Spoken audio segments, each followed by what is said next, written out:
You two have always been remarkable to me because you did get divorced, yet you continue to live together. Separate wings of the house, but... Yeah, lucky it's quite a big... When people discuss the breakdown of the marriage between the former Duke and Duchess of York, the talk usually focuses on scandal, those infamous toe-sucking photos, non-stop tabloids, and the feeling that everything spiraled out of control.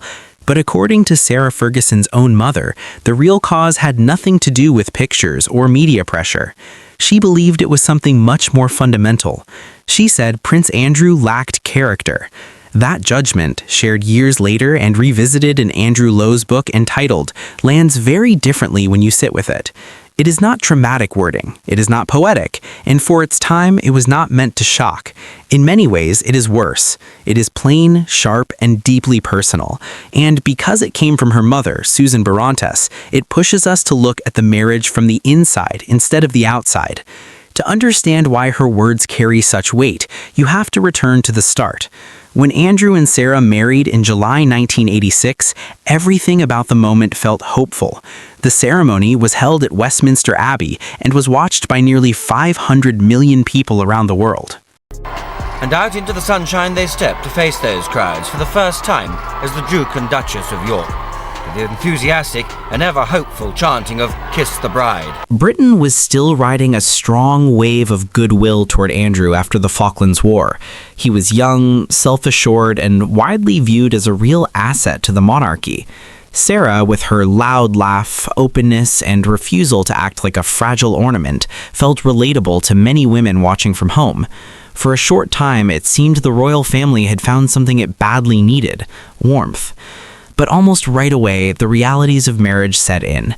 Andrew remained an active naval officer. His job kept him away for long periods, sometimes lasting months. Publicly, this was framed as honorable service, but privately, it created a marriage that rarely functioned as a true partnership. Sarah was left to handle royal duties, media attention, and motherhood mostly on her own. Susan Barantes witnessed this up close. She was not observing from a distance. She saw her daughter's emotional state, her loneliness, and the imbalance in the relationship. When she later spoke to the Italian magazine Gente, she did not deny Andrew's appeal. She described him as handsome, generous, and someone willing to give his last bit of money to help another person. Then came the cutting line. She said he had no character at all. That was not only about cheating, it was about reliability, emotional strength, and showing up when things were hard rather than convenient or flattering. By the early 1990s, the marriage was clearly strained. Both Andrew and Sarah became involved in extramarital affairs. According to Lowe, the situation grew so unstable that senior royals felt they had to intervene. Andrew was reportedly called in for a serious talk, something close to an intervention. One detail from Entitled stands out for how casually shocking it is. Lowe writes that Sarah invited one of her lovers to Andrew's 30th birthday party. That detail is not included just for gossip. It shows how chaotic the marriage had become and how little structure or respect remained. In March 1992, Andrew and Sarah announced their separation. Anyway, the children are well, I'm well, Duke's well, everybody's well, and we're just getting on with it. It's entirely enough to be a personal thing between the Duke and I, and nobody else. At the time, Princess Beatrice was 8 years old and Princess Eugenie was 6. This was not a quiet split hidden from public view. It unfolded under intense and relentless media attention. Fall from grace is finally complete, stripped of everything, from his titles to his home. It is a remarkable and radical royal downfall. And it triggered a fast and brutal change in how Sarah was treated. Almost overnight, she went from being one of the most loved members of the royal family to one of the least popular. Opinion polls showed that shift clearly. Andrew Lowe notes that during this period, several leaks emerged aimed at damaging Sarah's reputation.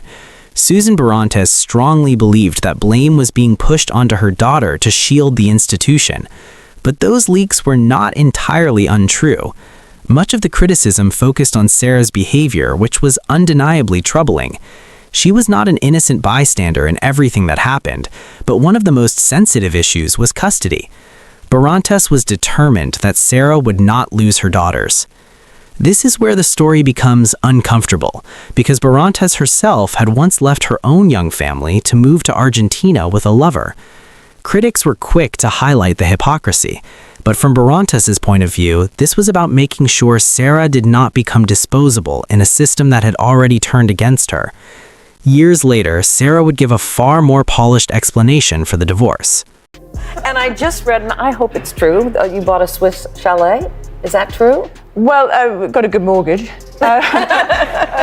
In a 2007 interview with Harper's Bazaar, she said she wanted to work and that it was inappropriate for a royal princess to be commercial.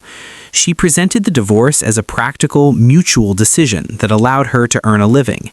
That explanation has always raised eyebrows, not because it is untrue, but because it is incomplete. Wanting to work does not require emotional collapse, affairs, or institutional involvement. It explains what came after, not what caused the breakdown. Susan Barantes' comments fill in that missing emotional layer. She was not talking about jobs or royal rules. She was talking about character within a marriage, about the ability to sustain a relationship when it becomes routine, demanding, or unglamorous. What makes this more interesting is what followed the divorce. Despite officially separating in 1996, Andrew and Sarah remained unusually close. By 2008, they were living together again at Royal Lodge, though in separate wings. Over the years, they have repeatedly described themselves as the happiest divorced couple. They attend family events together, present a united image publicly, and speak kindly about each other in interviews. 100% live together, and we are always going to be together. And, you know, we just have a very strong belief about compromise, communication, and compassion. Their daughters have supported that picture.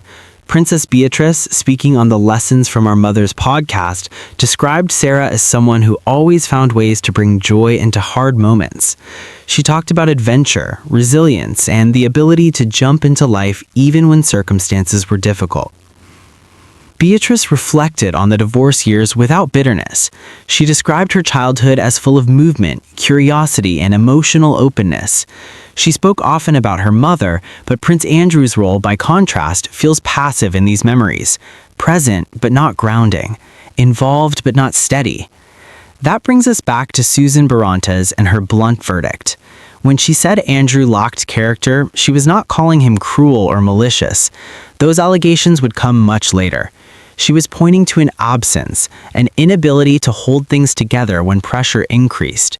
Now, as the former Duke and Duchess of York prepare to leave Royal Lodge in 2026, those old observations feel newly relevant. Time has moved on, titles are gone, public reputations have shifted dramatically, but the core dynamics that shaped their marriage remained familiar to anyone who has followed their story closely. So now I ask you, was Susan Barantes right from the start? Was this marriage undone not by scandal, but by Andrew's lack of character? Or do you believe both were responsible? Sarah's affairs and financial issues combined with Andrew's behavior and weak character, did they simply create a disastrous mix? Share your thoughts in the comments. And if you want more deep dives into the real stories behind royal headlines, subscribe to the channel so you don't miss the next one.